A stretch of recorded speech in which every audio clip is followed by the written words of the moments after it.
Salut à tous!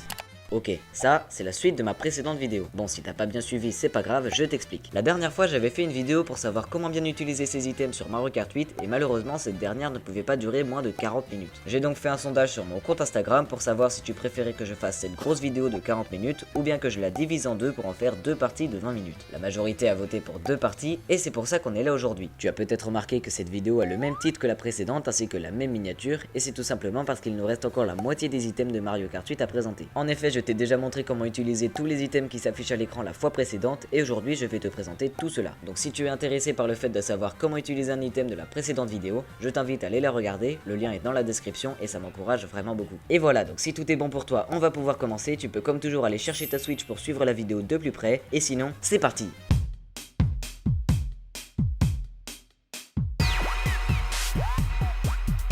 Donc tu l'as compris, cette vidéo est la suite de comment bien utiliser ces items, donc on va logiquement reprendre là où on s'était arrêté. Mais avant, je vais prendre le temps de te rappeler le programme de la vidéo. C'est faux, je vais juste te repasser le petit extrait qui l'explique de la partie 1. On va voir un par un tous les items de Mario Kart 8 Deluxe. Je vais t'expliquer leurs principes et leurs différentes utilités. Je te montre comment on peut les utiliser. On voit les avantages et inconvénients. On fait théorie pratique et on enchaîne quoi. La Bilbal. Bon, ça me saoule, c'est bien d'appeler les items par leur vrai nom, mais ça je suis désolé, c'est une fusée. Depuis tout petit j'appelle ça fusée, donc ce sera fusée hein. Je suis énervé là! Bref, du coup la fusée est un item très particulier et très swag. Son principe consiste à rattraper un grand retard lorsque tu es dernier de ta course, Ou en tout cas dans les derniers quoi. en enfermant ton véhicule dans une grosse fusée qui va foncer automatiquement, c'est-à-dire que tu n'as pas besoin de la contrôler, et ça pendant une petite dizaine de secondes. Donc tu comprends pourquoi cet item est très fort, et c'est surtout le fait que tu n'aies pas besoin de la contrôler qui la rend très avantageuse. Elle va bien plus vite que tes adversaires sur le terrain, elle ne peut pas se cogner, aller dans les hors-pistes ou tomber dans le vide. Et bonus, Si elle croise un adversaire quelconque sur le terrain, elle va royalement lui dégommer sa grand-mère et ralentir du coup là où les victimes malchanceuses. la fusée ne possède pas de désavantage à proprement parler. Même si du coup tu ne pourras pas récupérer de pièces ni d'autres items ou passer dans les shortcuts durant ton voyage dans la fusée. Mais bon, on va pas s'en plaindre, tu seras déjà bien avantagé. Et pour les stratégies, bah c'est pas bien compliqué non plus, alors on va les faire quand même, hein, mais c'est pas l'item le plus difficile à jouer quoi. 1. Si tu reçois la fusée, prends le mal, tu es nul. Ça veut dire que tu es vraiment dans les derniers de ta course, et ça c'est pas normal. On remet les points sur les i, voilà, donc c'est à utiliser directement. Enlève-moi cette dernière place, putain. 2. Bon, évidemment, il n'y a pas que ça à faire, cette action doit juste se dérouler lorsque tu es vraiment dernier et loin derrière tout le monde, quand tu as d'urgence besoin de rattraper les autres. Ce qui n'est pas censé arriver, on le rappelle, mais c'est quand même bien de le préciser. Maintenant, si tu vois encore des adversaires devant toi, économise ta fusée, ne l'utilise pas instantanément. Tu pourras ensuite t'en servir lorsque tu auras doublé un voire deux adversaires sans l'utiliser. Ce qui te sera plus bénéfique par la suite. 3. Mais pour les petits malins, ça ne sert à rien de garder la fusée trop longtemps. Les créateurs ne sont pas débiles. Ils ne vont pas te laisser faire le trajet d'une fusée de 12e en première place. La durée du voyage en fusée diminue en fonction de ta place dans le classement. Donc ça ne sert à rien de les garder 3000 ans. L'étoile. On va rester dans le thème des items très forts lorsqu'on est dernier de sa course. Le principe de l'étoile est tout simplement de te rendre invincible. Je m'explique. Effectivement, à partir du moment où tu actionnes l'étoile, aucune carapace, aucun projectile, aucun obstacle au sol ne peut t'atteindre et aucune texture du terrain ne peut t'arrêter. Tu deviens un peu le dieu du Mario Kart sur une courte durée. Bon, calme-toi. Tu peux quand même te cogner et tomber dans le vide, hein, mais globalement, l'item reste très pratique. Sans compter le fait que l'étoile accélérera ton véhicule sur ce court laps de temps, comme si l'item n'était pas assez fort. Donc les avantages de l'étoile, c'est évidemment de te faire avancer beaucoup plus rapidement grâce à la vitesse ajoutée, mais surtout tu n'as plus besoin de te concentrer sur les obstacles statiques ou en mouvement qui te gênent. Tu dégommes tout et puis voilà. Tu n'as même pas besoin de te soucier de tes adversaires. Puisqu'ils ne pourront pas te lancer de projectiles, et si par malheur l'un d'entre eux osait rentrer en contact avec ton véhicule, il se ferait encore royalement dégommer pour perdre du temps et te laisser prendre de l'avance sur lui. Les inconvénients, bah c'est comme souvent avec les items pour dernier de course, il n'y en a pas, donc on peut passer directement aux stratégies. 1. Fais attention à l'arrêt de l'étoile après le temps imparti. Parce qu'il arrive que l'étoile s'arrête pile poil au mauvais moment. Quand tu es en hors-piste ou en train de prendre un shortcut par exemple, et à ce moment-là ça ne t'arrange pas puisque tu te fais ralentir pour un truc à la base qui devait te faire gagner du temps. Alors comment éviter ça? Eh bien c'est tout simple, lorsque tu actives l'étoile, une petite musique caractéristique se déclenche, et c'est ça qui va tout faire. Je dis pas que tu dois apprendre la musique, mais elle va vite rentrer dans ta tête. Donc dès que tu entends la fin de la musique, c'est fini. Sors vite du hors-piste, place-toi correctement afin que tu puisses reprendre normalement ta course après sans te faire ralentir. Je te mets un petit exemple en vidéo juste ici.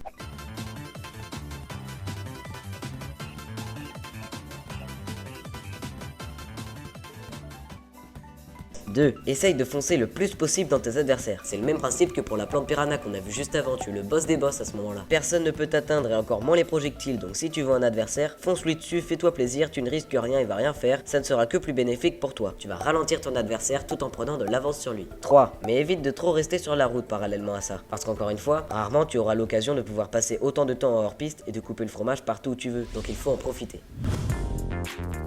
le bloops. On va rentrer dans le thème des animaux maintenant, puisque cet item est vraisemblablement un poulpe, une pieuvre, un calamar, je ne saurais pas te dire, je te laisse juger par toi-même, tu peux te manifester dans les commentaires. Mais quoi qu'il en soit, cet animal est ton allié, puisque son principe est d'éjecter son encre. Ouais non, on va changer d'expression. Comme tu le sais, les poulpes sont connus pour cracher de l'encre, et celui-ci va donc faire exactement la même chose sur l'écran de tous tes adversaires, et elle va rester dessus une grosse dizaine de secondes. Donc tu l'auras compris, l'avantage de ce crachat d'encre, c'est que tous tes adversaires vont être déstabilisés et vont moins bien jouer à cause de la visibilité réduite qu'ils auront sur leur course. Ce qui te rend du bénéfice à toi, qui tient toujours ton écran intact et qui peut continuer d'avancer normalement. Attention, malgré tout, seuls les adversaires devant toi seront touchés par le bloops, parce que bon, ceux derrière, les pauvres, ils sont déjà assez nuls, on va pas leur donner des malus. C'est vraiment pas gentil. Bon, le désavantage de ce calamar, c'est que si tu joues contre des ordinateurs, désolé de t'apprendre que ça ne va rien changer du tout à leur gameplay, et que si tu joues contre de vrais adversaires bons à Mario Kart 8, l'espace recouvert d'encre ne va pas les gêner plus que ça pour jouer. L'encre ne recouvre pas la totalité de l'écran non plus. Et puis on va le voir dans la partie stratégie, mais il est très facile de s'en débarrasser. Donc finalement cet item n'est pas fou, il possède plus de désavantages que d'avantages,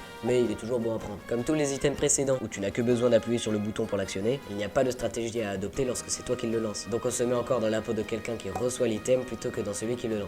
1. Si tu reçois un bloop sur ton écran, qu'il se retrouve donc recouvert d'encre noire, et que tu as l'un des items que je t'affiche ici dans ton inventaire, c'est le moment de l'utiliser. Peu importe comment tu utilises l'un de ces items, tous retireront instantanément l'encre de ton écran une fois activée. C'est une manière très simple de faire disparaître ce petit désavantage que tu as sur ton gameplay, et elle peut se combiner avec l'une des stratégies dont je t'ai parlé pour l'item en question. Et mention spéciale à la plante piranha, qui va carrément avaler le bloop si tu l'as à bord de ton véhicule au moment où le calamar vient à toi. 2. Une autre manière de faire disparaître l'écran du bloops, c'est de rouler sur un accélérateur au sol qui va t'effacer directement les taches d'encre sur ton écran, ou bien d'aller dans l'eau si par hasard tu te trouves dans un circuit avec de l'eau. 3. Maintenant, si vraiment tu n'as pas de chance, que tu n'as aucun des items que j'ai cités, qu'il n'y a pas d'accélérateur ni d'eau autour de toi, tu peux encore apprendre à jouer avec. Parce que oui, c'est pas si terrible de ne pas voir le centre de ton écran, tu peux apprendre à jouer avec, et c'est ce que je te disais au début. Plus tu t'entraînes, moins l'encre du bloop sur ton écran ne te gênera. Et pour ça, il faut savoir se repérer correctement sur n'importe quel circuit, rien qu'avec les bordures de ton écran. L'éclair. Ah, l'éclair, enfin un item, on va pouvoir foudroyer. Donc effectivement, comme son nom l'indique, le principe de l'éclair est de stopper instantanément tous tes adversaires en les foudroyant d'un violent coup d'éclair tout droit dans leur véhicule. Peu importe ce que tes adversaires font, un virage, un saut, une accélération, ils seront instantanément arrêtés sur place pendant une petite seconde. Ça, c'est la fonction principale de l'item. Mais tu l'auras sûrement remarqué sur les vidéos que je t'ai passées, suite à ce coup de foudre, tous tes adversaires seront rapetissés d'au moins 3 fois leur taille et garderont cette apparence durant une petite dizaine de secondes après s'être fait foudroyer. Ils iront moins vite et le poids de leur véhicule sera grandement diminué, ce qui t'avantage toi pour les doubler. Et en plus, s'ils ont n'importe quel item dans leur dos ou dans leur inventaire à ce moment-là, ils vont tout perdre d'un coup sans qu'ils ne soient prévenus. Un item bien sadique et bien relou. Donc le but de l'éclair, c'est pas vraiment de t'avantager toi, mais plutôt de désavantager tous tes adversaires. Et d'ailleurs, plus un adversaire est en retard par rapport au premier de la course, plus il retrouvera sa taille normale rapidement. Donc l'éclair n'a pas vraiment de désavantage, puisque tu stopperas tes adversaires quoi qu'il en soit, mais si par exemple tu tombes dans le vide juste après avoir actionné ton éclair, bah il ne t'aura pas servi à grand chose, donc c'est dommage. Et c'est aussi pour ça qu'on va voir maintenant les stratégies à adopter lorsqu'on a un éclair.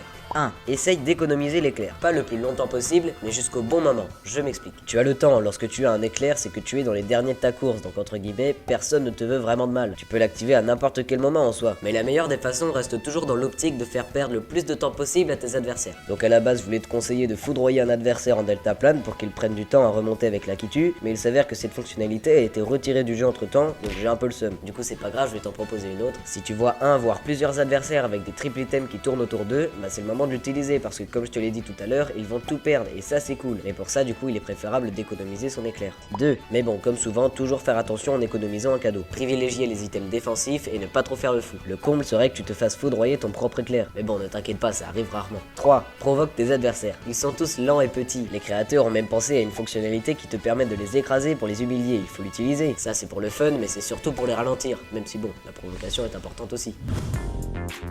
La fleur de feu. Oui, je suis d'accord, ce nom n'a aucun sens, mais c'est pas moi qui l'ai choisi. Donc oui, comme son nom l'indique, cet item est une sorte de fleur avec une espèce de petite boule de feu au bout. Elle te donne le pouvoir de lancer 10 boules de feu sur un laps de temps de 6 secondes précisément. Donc là maintenant l'objectif c'est de viser tes adversaires pour les mitrailler de boules de feu afin de les faire s'arrêter et te laisser une chance de les doubler. Les avantages de la fleur de feu sont que premièrement, toutes les boules de feu peuvent rebondir sur les murs un petit peu à la manière d'une carapace verte. Donc si tu manques à tir directement dans le véhicule de l'adversaire, ce n'est pas terminé. Tu peux encore espérer le toucher avec le rebond de ta boule de feu. Et un autre avantage non négligeable de cette fleur magique, c'est que tu peux lancer tes boules de feu en arrière si tu le veux, c'est sympa, et on va le voir dans la partie stratégie. Malheureusement, cet item possède des désavantages, un petit peu similaires à ceux de la carapace verte. Fais attention à comment tu lances tes boules de feu car elles peuvent te revenir dessus. Et à ce moment-là, c'est la même chose, tu te sens bien con. Alors, les stratégies. 1. Fais attention à ne pas attendre trop longtemps entre tes lancers de boules de feu. Je te rappelle que tu as une limite de temps de 6 secondes pour lancer 10 boules. Au-delà du temps imparti, on t'enlèvera ta fleur, peu importe combien il te restait de boules de feu en rab. Donc il faut mitrailler. La fleur de feu n'est pas un item de snipe, la meilleure stratégie est de focus un adversaire et de le mitrailler de toutes tes boules de feu, comme ça tu es certain de le toucher et de ne pas dépasser la limite de temps. 2. Essaye si tu le peux de te rapprocher le plus possible de l'ennemi en question avant de balancer tes boules de feu. Cela te permettra d'être encore plus sûr de le toucher et de le ralentir. Ensuite, pour lancer tes boules de feu, la meilleure technique à utiliser est de faire un arc de cercle avec la mitraillette à boule de feu plutôt que de tout lancer tout droit. Ça élargit ton angle de tir et diminue les chances de ton adversaire d'esquiver tes boules de feu. En plus, si tu as un peu de chance, tu arriveras à toucher un autre adversaire un peu plus devant. 3. N'hésite pas à tirer en arrière, ça marche très bien aussi. L'idée est toujours de mitrailler un adversaire en particulier, mais que ça soit en avant ou en arrière, ça ne change pas grand chose. L'item peut tout autant te servir à prendre de l'avance sur un adversaire qu'à le rattraper. Donc toujours la technique de l'arc de cercle encore, et sache qu'avec cette technique, tu n'es même pas vraiment obligé de regarder derrière toi pour viser, tu peux le faire à l'instinct.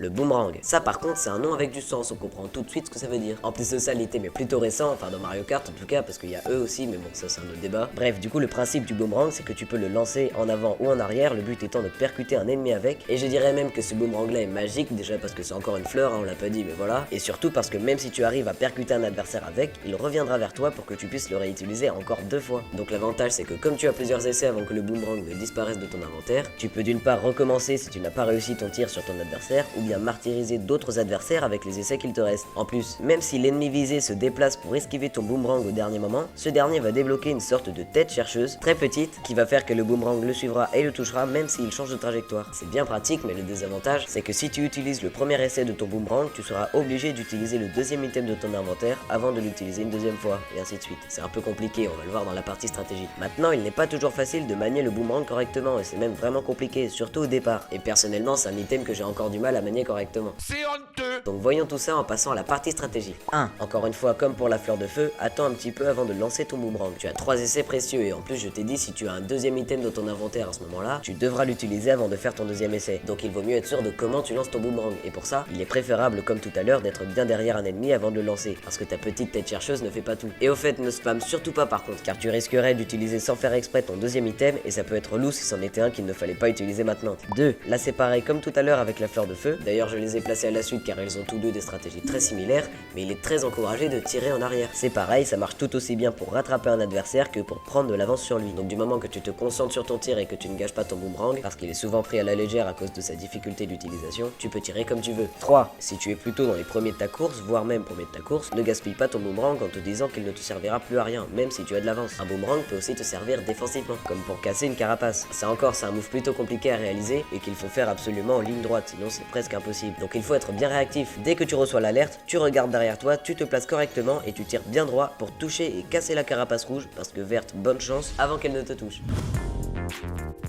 La bombe. Bon là c'est un autre stade encore, quand tu sais que t'es obligé d'exploser une bombe à retardement sur tes adversaires pour les doubler, c'est que t'es malade. Donc oui, du coup le principe tu l'as compris, c'est de balancer une bombe à retardement en avant ou en arrière dans le but de faire exploser un ou plusieurs adversaires tout en créant un dôme autour de l'explosion. C'est la fonction principale de l'item, mais ça n'est pas la seule, tu peux aussi garder la bombe dans ton dos si tu le veux. L'avantage de cette bombe, c'est que si tu touches directement un adversaire avec la trajectoire de ton lancer ou s'il se cogne dedans, la bombe à retardement n'aura pas besoin de se déclencher, elle explosera instantanément sur lui. La bombe rebondit sur les murs et peut aussi exploser les projectiles plutôt que d'autres joueurs. On va le voir dans la partie stratégie. Et finalement, la bombe a un atout plutôt particulier qui est des jambes. Oui, des jambes, enfin tout ce qu'il y a de plus jambes, qui permettent à la bombe d'avancer vers l'adversaire le plus proche d'elle au moment où elle arrive au sol après ton lancer, ce qui peut stresser l'adversaire lorsqu'il essaye de l'esquiver. En revanche, et c'est souvent ce qu'on retrouve avec ce genre d'item, c'est traître. Tu peux encore te prendre ta propre bombe si tu te débrouilles comme une quiche. En plus, c'est bien, tu peux la garder dans ton dos, ok, mais après à toi d'en voir l'intérêt, parce que si par malheur un projectile te percute à ce moment-là, la bombe va exploser sur toi. Mais genre vraiment, donc ça c'est pareil, c'est pas cool. Donc t'as remarqué, la bombe a plein d'avantages, plein d'inconvénients, et elle a aussi plein de stratégies, on va les voir maintenant.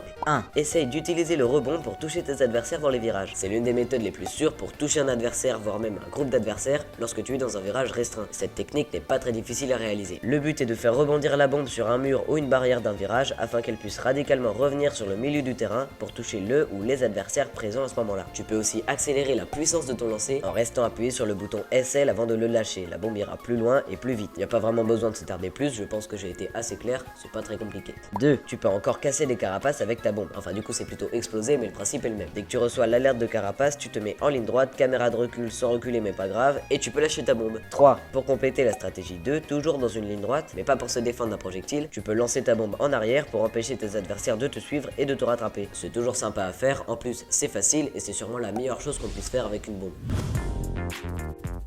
Le bout. Le bout est un fantôme iconique du monde de Mario et dans Mario Kart 8, son principe est de voler le premier item de l'inventaire de l'adversaire le plus proche de toi au moment où tu l'actives. L'item du bout dans ton inventaire sera remplacé par l'objet volé quelques secondes après l'avoir actionné. Donc c'est vachement pratique et vachement relou pour celui qui se fait voler parce que ça arrive toujours au moment où tu as un bon item en main et c'est sa fonction principale. Maintenant tu commences à être habitué, ce n'est pas la seule. Le bout te permet aussi de te transformer toi-même en fantôme pendant une dizaine de secondes. C'est-à-dire que tu vas devenir complètement invisible aux yeux de tes adversaires, ce qui peut être très pratique, on va le voir dans la partie stratégie, et complètement invincible contre les carapaces, les boules de feu, les bananes, etc. Donc l'avantage c'est que tu récupères un item gratuit en plus d'en enlever un à ton adversaire, ce qui peut laisser place à de grands retournements de situation. Mais en revanche le désavantage c'est que déjà tu n'es pas invulnérable aux textures du circuit, donc pas de shortcut ni de passage secret, et que si tu as déjà n'importe quel triple item autour de ton véhicule, tes adversaires pourront voir les objets tourner autour d'un point imaginaire et se douteront forcément de là où tu te trouves. Donc ça enlève le principe du bout. On va voir les stratégies, c'est un item plutôt difficile à comprendre, donc les stratégies sont un petit peu complexes, je vais t'expliquer ça. 1. Une très bonne façon d'utiliser le bout et de l'activer peu après que tu aies vu un adversaire devant toi récupérer un item. Tu seras forcément certain d'éliminer le cadeau qu'il vient de récupérer si tu le vois le prendre. Donc après, comment être vraiment certain que ton adversaire ait bien récupéré l'item? Eh bien la plupart du temps, lorsque toi comme un adversaire a un item dans son inventaire, il l'a aussi dans sa main. Donc à partir de là, tu peux facilement voir quel item a récupéré ton adversaire devant toi en regardant son personnage le brandir. 2. Tu peux aussi utiliser ton bout pour lancer un projectile à ton adversaire. Si par exemple tu as une carapace rouge et que tu souhaites la lancer à ton adversaire devant, tu peux utiliser ton bout pour diminuer les chances de ton adversaire d'avoir quelque chose pour s'en protéger et augmenter les tiennes de le toucher et de prendre de l'avance sur lui. 3. Et enfin tu peux l'utiliser lorsque tu vois une carapace te foncer dessus en utilisant l'invisibilité et l'invincibilité de ton fantôme. Il va te rendre invisible et la carapace passera à côté de toi sans t'avoir vu pour toucher quelqu'un d'autre ou finir son chemin dans un mur.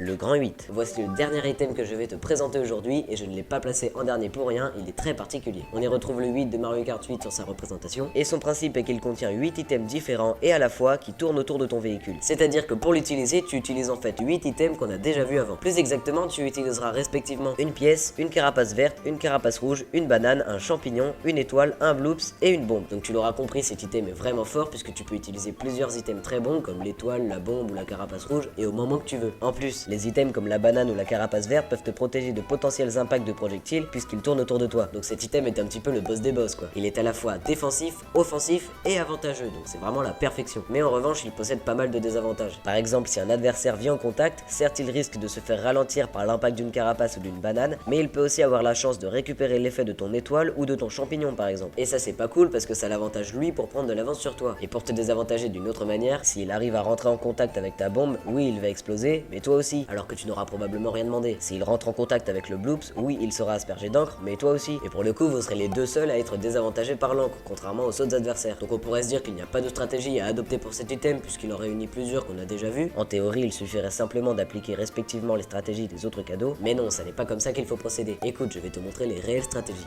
1. Ne spam surtout pas le bouton encore une fois, ça m'arrache autant les yeux qu'avec les 3 champignons. C'est inutile, on comprend rien, on perd son temps et son item, arrête de faire ça. C'est devenu une normalité, pour moi il est important d'utiliser chaque item correctement comme si ça en était un simple en prenant bien le temps d'appliquer effectivement une stratégie efficace avec lui, comme par exemple une que j'ai pu citer dans son passage dans la vidéo tout à l'heure. Que ça soit pour la banane, les carapaces, le champignon, etc.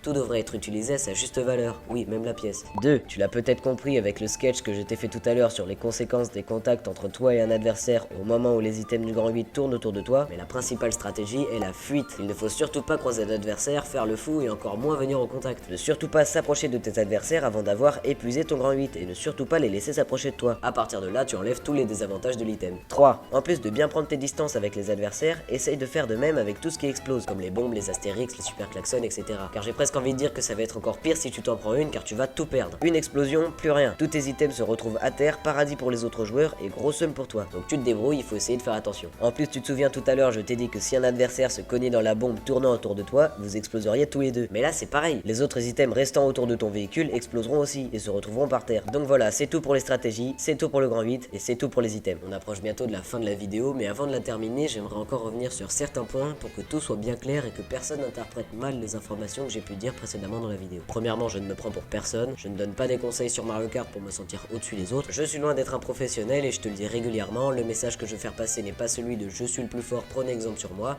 mais plutôt celui de répandre des good vibes autour de moi et dans mes vidéos. Je rappelle deuxièmement, mais surtout sur cette vidéo, qu'elle a été écrite principalement pour aider les débutants dans Mario Kart 8. Parce que oui, présenter des items peut te sembler évident si tu joues souvent à Mario Kart, mais on a vu qu'il y avait des items récents sur ce jeu, que certains étaient plutôt difficiles à manier, que beaucoup de personnes en utilisaient mal, d'autres etc. Et même si ce que j'ai dit dans la vidéo t'a semblé évident, peut-être que tu as quand même appris une ou deux choses, et à ce moment-là je suis content et je t'invite à me le faire partager dans les commentaires. Les 3 vidéos que j'ai fait font toutes partie d'une petite série pour majoritairement apprendre aux débutants à mieux se débrouiller sur Mario Kart 8, même si tu peux apprendre des choses et devenir meilleur sans être un débutant à la base. Maintenant je pense avoir abordé les 4 thèmes principaux, à savoir les circuits, les compositions, les personnages et les items. Donc à partir de la prochaine vidéo, on va attaquer des sujets plus compliqués, c'est-à-dire qu'on va monter un grade en niveau de difficulté de réalisation. J'espère que ça te plaira. Maintenant que tu sais tout sur les bases de Mario Kart 8, on va toutes les utiliser pour apprendre de nouvelles choses et pour que tu puisses devenir un joueur pro. Tu verras tout ça la prochaine fois. Et enfin troisièmement, je ne t'oblige à rien du tout. Tu n'es en aucun cas dans l'obligation de suivre les indications que je t'ai données, d'utiliser tel item dans telle situation, etc.